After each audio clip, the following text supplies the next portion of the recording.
Don't feel that you need to decide what you want to be when you grow up. Get on that track and keep going and not get off. You're allowed to change your mind. When I was in the 8th grade, I decided I was going to go to college. No one in my family had ever seen a college campus. Had no idea what college was all about. No, neither did I. But I decided that this was an important thing to do. And I told my parents, and they were very supportive. My father said, "We think that's great, sweetie, but understand we don't have any money. If we did have money, we wouldn't give it to you. We would give it to your brother, who someday is going to be the head of a household." Sometimes what might seem a bummer is a gift, because I had the confidence to know, okay, if this is going to happen, it's going to happen because I'm going to make it happen. When I started UConn in 1965, this is a public university. Girls were not allowed to wear pants. Had to wear skirts. This is Storrs, Connecticut. It's freezing in the winter. No pants. Girls only had mandatory study halls in the dormitories from 7 o'clock until 10. Girls only had to have permission slips to be out overnight. It was terrific training. Sometimes very difficult, because there we would be in a huge hall where we took classes. All the men are dressed in khaki. We have light blue uniforms and white hats. Some of those men got through 12 weeks of officer training school, never being called on.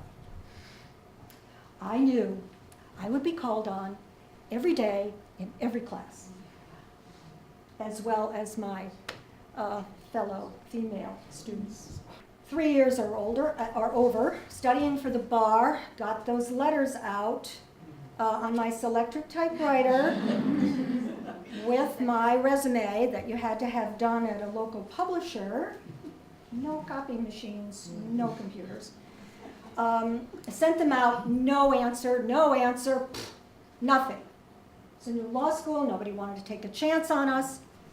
So again, another night, I'm in the kitchen with the pots. My husband is reading the paper, and he said, "Hey, there's a lawyer in Manchester who's just been named as the newest federal judge." I said, "Really?" I'm cooking, and I'm saying, if he's brand new, it's the summertime, he's going to start in the fall, he doesn't have a law clerk. That night, I'm at the Selectric typewriter, doing my resume, send it out. And a couple of days later, Shane Devine called and said, "Would you come down and interview with me?" I did. And within a day or so, he offered me a job. I was very privileged to be offered the position.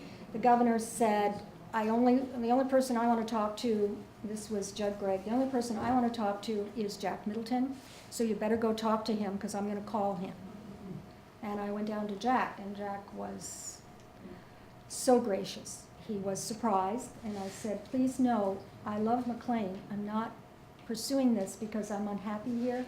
This is a wonderful place to practice law. But this is something I've thought about for a long time, and I think I can do it. I think I can do it." And so he was very gracious and took the governor's call and gave me a good recommendation. Then the opportunity came along to apply for the Supreme Court. And then by then we had a selection commission. So I had to fill out an application. Took me 3 weekends working full-time on this application, which is this thing. You appear before a commission, 12 people in a big horseshoe asking you questions. The commission submits a handful of names to the governor. This time it was Governor Lynch. And the governor then interviews people and makes the selection. And so in 2009, I was so privileged to be asked to go on the Supreme Court.